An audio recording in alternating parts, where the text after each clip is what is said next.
নমস্কার। রোজ বাংলার বিভিন্ন লোকসভা কেন্দ্রের হটস্পট আপনাদের সামনে তুলে ধরছি আমরা। আর আজ বাংলার হটস্পটে এসে পৌঁছেছি এমন এক জায়গায় যা বিরোধীদের কার্যত নির্বাচনী হাতিয়ার। 24-এর এই নির্বাচনের আমরা শুনছি প্রধানমন্ত্রী থেকে শুরু করে কেন্দ্রীয় মন্ত্রী, বিজেপির প্রথম সারির নেতৃত্বের যে জায়গাটি নির্বাচনী হাতিয়ার, নির্বাচনী ইস্যু, নির্বাচনী প্রচার, সেই জায়গা আজ আমাদের হটস্পট সন্দেশখালী, যা কার্যত রাজনীতির বদ্ধভূমি বলা যেতেই পারে। আজ বাংলার হটস্পটে আমি প্রিয়াঙ্কা ঘুরে দেখব সন্দেশখালী।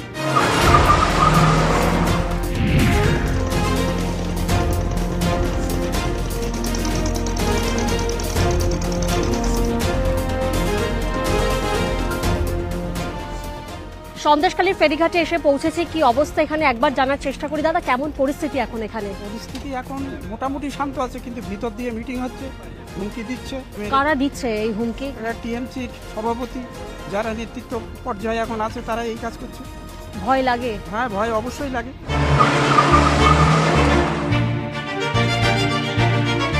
সন্দেশখালী ফেরিঘাটে নেমে আমরা টোটো করে যাচ্ছি এখন সন্দেশখালীর বিভিন্ন জায়গা ঘুরে দেখব, কারণ কার্যত এই এলাকায় আমরা দেখেছি যে এসপি থেকে শুরু করে ডিআইজি অফিসার থেকে শুরু করে প্রত্যেকেই কিন্তু টোটো করে গেছেন, কারণ এখানে গাড়ি যায় না।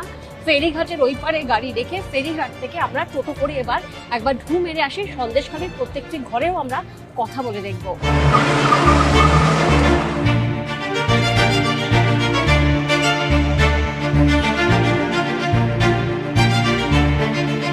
সন্দেশখালী সরগরম হয়েছিল মূলত যে জায়গাকে কেন্দ্র করে, সেই জায়গায় এবার আমরা বাংলার হটস্পটে এসে পৌঁছেছি। 5ই জানুয়ারি নিশ্চয়ই আপনাদের মনে আছে, 5ই জানুয়ারি সকালবেলা যখন ইডির আধিকারিকরা আসেন এই বাড়িতে, অর্থাৎ আকুঞ্জি পাড়ায় সন্দেশখালীর বেতাজ বাদশাহ শেখ শাহজাহানের বাড়িতে, নাগাল পায়নি শেখ শাহজাহানকে, উল্টে শেখ শাহজাহানের অনুগামীদের হাতে আক্রান্ত হন ইডির আধিকারিকরা। আর তারপর প্রকাশ্যে আসে একের পর এক নানান অভিযোগ। জোর করে জমি দখল থেকে শুরু করে চাষের জমিতে মাছের ভেড়ি করা, তার পাশাপাশি মহিলাদের উপর নির্যাতনের অভিযোগ সামনে উঠে আসে। শুরু হয় বঙ্গ রাজনীতির এক নয়া রাজনীতির অধ্যায়, যা কার্যত 24-এর নির্বাচনী ইস্যু।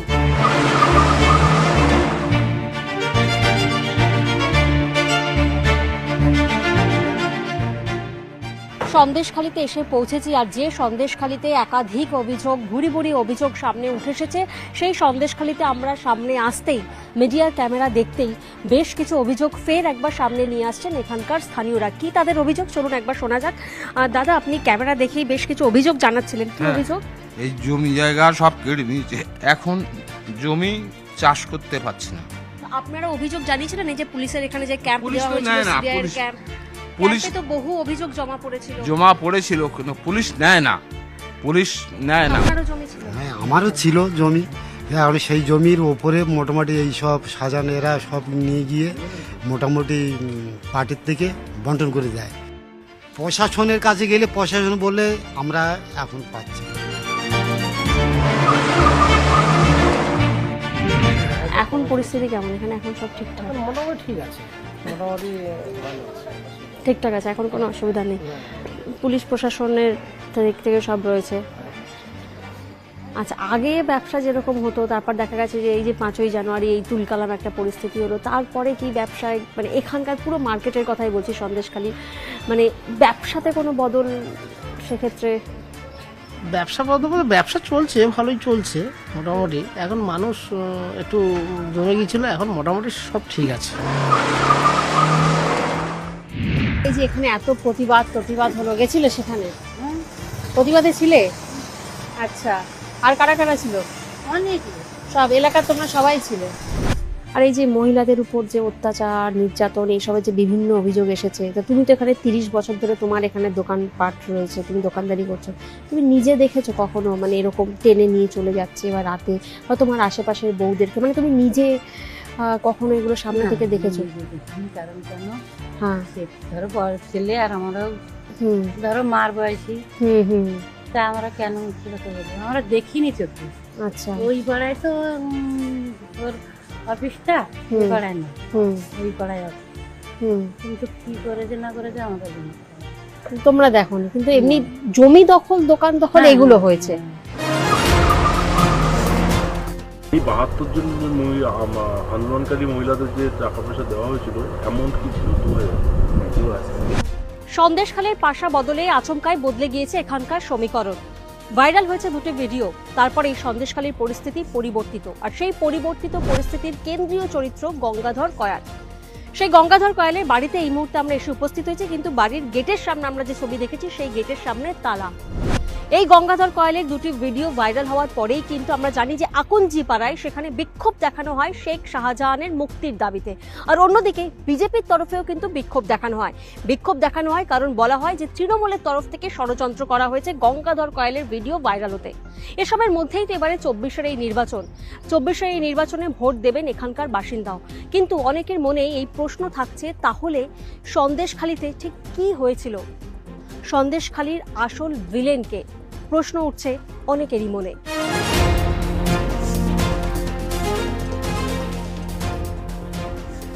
গঙ্গাধর কয়ালের বাড়িতে আমরা এলাম, কিন্তু সেখানে তালা। আশেপাশে যারা রয়েছেন ওনাদের সাথে একবার কথা বলে দেখি। দাদা, গঙ্গাধর কয়ালকে লাস্ট কবে দেখা গেছে এলাকায়? ঘটার আগে অবধি দেখা গেছে, মানে ভিডিওটা ভাইরাল হওয়ার কিছুদিন আগে পর্যন্ত দেখা গেছে। আচ্ছা, এই যে ভিডিও ভাইরাল হলো, মানে কোনোদিন এরকম মনে হচ্ছে, সন্দেহ হয়েছে যে কাউকে আসতে দেখা বা অচেনা কেউ এসেছেন এরকম? উনি তো পার্টির দায়িত্বে ছিলেন, এখন তো সব সময় মানুষজন আসা যাওয়া করতেন। হ্যাঁ, আচ্ছা। পার্টির নেতারা, কর্মীরা আসা যাওয়া করতেন। এই যে ভিডিওটা ভাইরাল হয়েছে, সেটা তো অনেকে বলছে যে চক্রান্ত, আবার সেই ভিডিওতে আবার দেখা গেছে অন্য ঘটনা। তাহলে কি সেই ভিডিওটা সত্যতা রয়েছে? এই ভিডিওটা সম্পর্কে কি বলবো, এটা এখন বিচারাধীন আছে। তবে আমরা এটা 100% শিওর যে এটা পুরো চক্রান্তভাবে ফাঁসানো হয়েছে গঙ্গাধর কয়ালকে।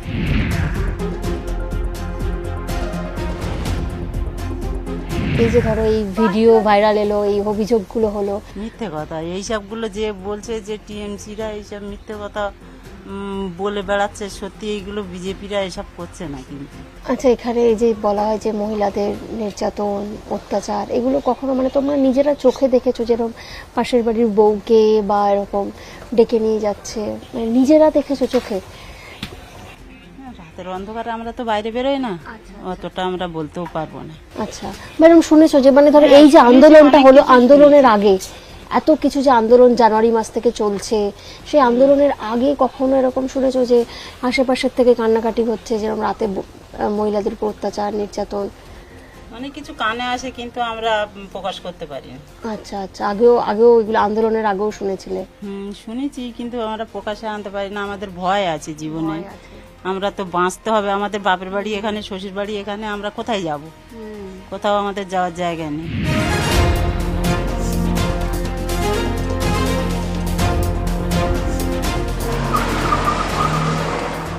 মানে ভোট দেবো শান্তভাবে, আর কি শান্তশিষ্টভাবে ভোট দেবো, যেন আমার ভোটটা যেন আমি ঠিকভাবে দিতে পারি, কেউ যেন না দিতে পারে। আমার ভোট আমিই দেবো, কোথায় দেবো না দেবো সে আমি দেবো।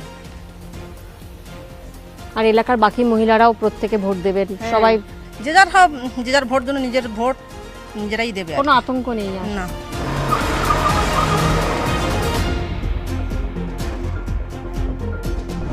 গত কয়েকটা লোকসভা নির্বাচনের পরিসংখ্যান বলছে বসিরহাট লোকসভা কেন্দ্রে ধীরে ধীরে শক্তি বাড়াচ্ছে গেরুয়া শিবির, আর 21-এর বিধানসভা নির্বাচনের পরিসংখ্যান বলছে এখানকার সবকটি বিধানসভা কেন্দ্রেই একচ্ছত্র দাপট তৃণমূলের। এই হেন পরিস্থিতিতে সন্দেশখালীর মতন গরম ইস্যু, যে ইস্যুকে নির্বাচনী হাতিয়ার করেছে বিজেপি, সন্দেশখালীর সেই ইস্যুকে শান দিয়ে কি খেলা ঘোরাতে পারবে বিজেপি? নাকি তৃণমূলের রাজনীতিবিদ, তৃণমূলের পোর খাওয়া রাজনীতিক হাজী নুরুল ইসলামে ভরসা রাখবে সন্দেশখালীর স্থানীয়রা? কি বলছে সময় বলবে। 4 জুন।